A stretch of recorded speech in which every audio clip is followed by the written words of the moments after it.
Kalau iri bilang bos. Bleh. Di Indonesia, iPhone telah menjadi lebih dari sekedar alat komunikasi. Ia adalah simbol status sosial. Saat ini pengguna iPhone tidak terbatas pada kalangan atas, tetapi juga merambah kelas menengah hingga ke bawah, yang rela mendorong batas keuangan mereka demi memiliki perangkat ini. Namun yang jadi pertanyaan, mengapa obsesi ini begitu mendalam? Apakah iPhone benar-benar sepadan dengan pengorbanannya? Atau kita hanya menjadi korban tekanan sosial dan branding? Untuk itu kita akan membahas kenapa kaum bawah obsesi dengan iPhone, beserta dampak dan tentunya solusi agar terhindar dari lingkaran setan ini. Jadi pastikan simak video ini sampai selesai. Kalau iri bilang bos.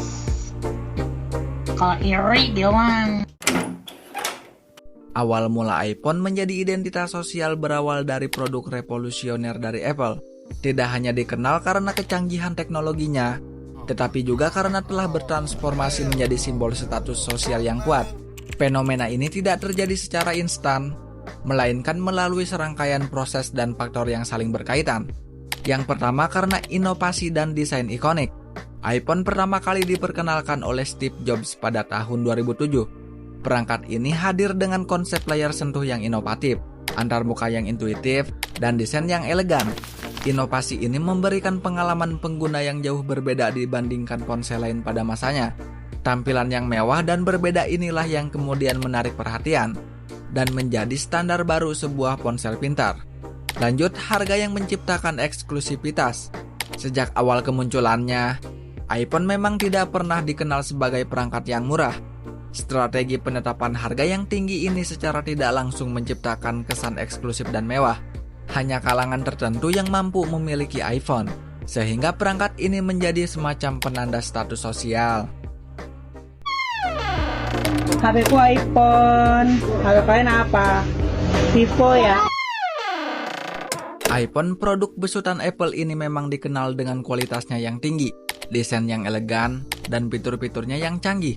Namun, popularitas iPhone tidak hanya didasarkan pada keunggulan teknis semata. Ada faktor lain yang menyebabkan orang menjadi terobsesi dengan iPhone. Yang pertama adalah subscribe under. Yang pertama ialah pengaruh lingkungan sosial dan budaya.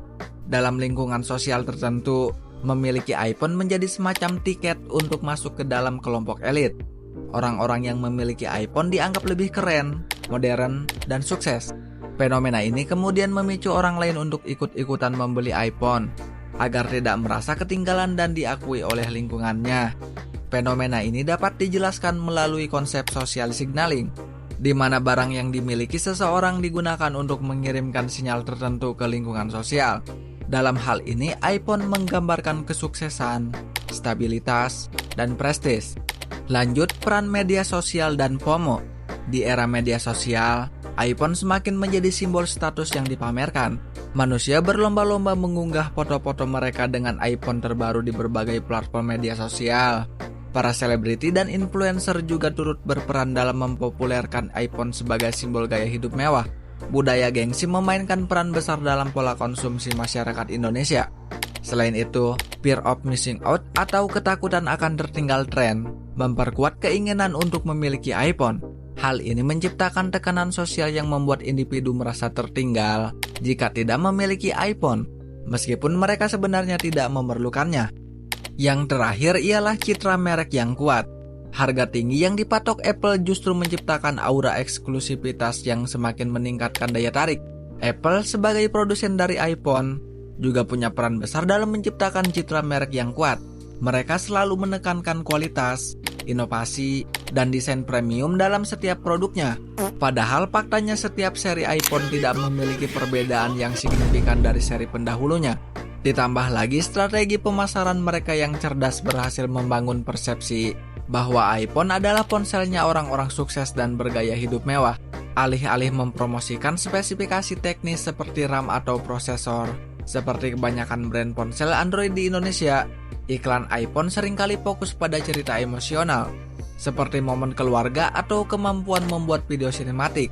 Di Indonesia, di mana keputusan pembelian seringkali didorong oleh emosi daripada logika, strategi ini sangat efektif.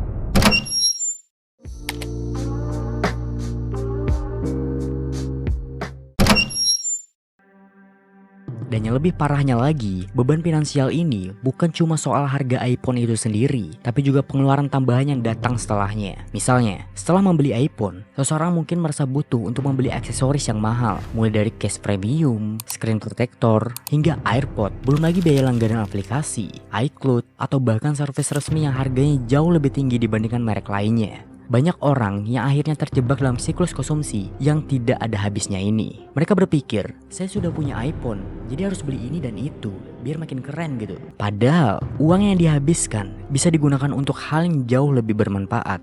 Di masyarakat kita, iPhone bukan sekedar smartphone biasa, ia adalah simbol status. Banyak orang merasa minder kalau tidak mempunyai iPhone, seolah-olah mereka kurang sukses atau ketinggalan zaman. Dan dari sini, muncul fenomena yang berbahaya, budaya konsumtif. Demi gengsi, banyak orang memaksakan diri untuk membeli iPhone dengan cara yang tidak sehat, mengambil pinjaman, atau bahkan mengorbankan kebutuhan lain yang jauh lebih penting. Dan yang lebih gila lagi, ada fenomena di mana orang sampai rela melakukan hal-hal ekstrim demi mendapatkan iPhone. Lalu ada fenomena cewek jual diri demi sebuah iPhone. Di Indonesia, fenomena ini sudah bukan hal yang asing. Banyak kasus di mana perempuan muda rela melakukan hal-hal yang tidak seharusnya hanya demi memiliki iPhone terbaru. Dan bahkan ada yang memanfaatkan sugar daddy hanya untuk memenuhi gaya hidup konsumtif mereka.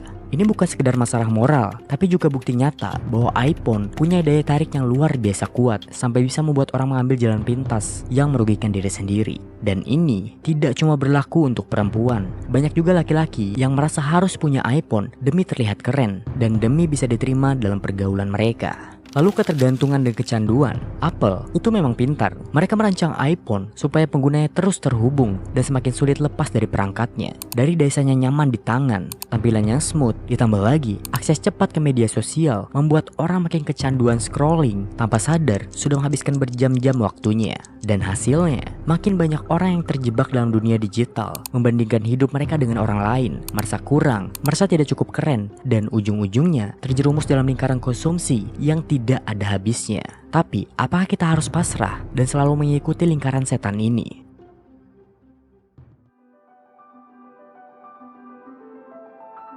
Sekarang, kita bahas bagaimana cara keluar dari jebakan iPhone. Pertama, prioritaskan kebutuhan, bukan gengsi.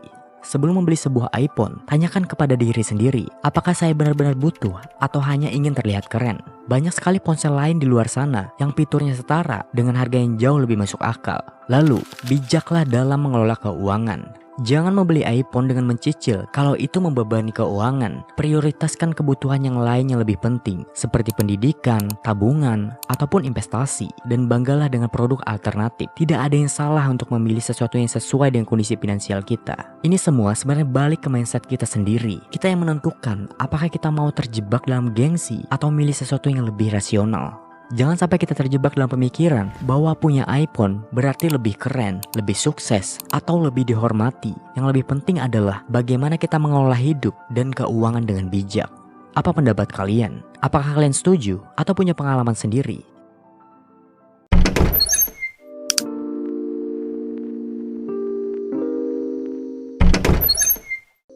Obsesi iPhone di kalangan masyarakat menengah ke bawah adalah masalah yang kompleks dan melibatkan berbagai faktor. Penting untuk diingat bahwa iPhone bukanlah segalanya. Kita harus bisa membedakan antara keinginan dan kemampuan. Jangan sampai obsesi iPhone membuat kita mengorbankan kebutuhan pokok lain. Koreksi jika ada pembahasan yang salah, atau mungkin kalian memiliki pendapat berbeda. Boleh banget untuk tambahkan di kolom komentar di bawah ini. Thanks for watching.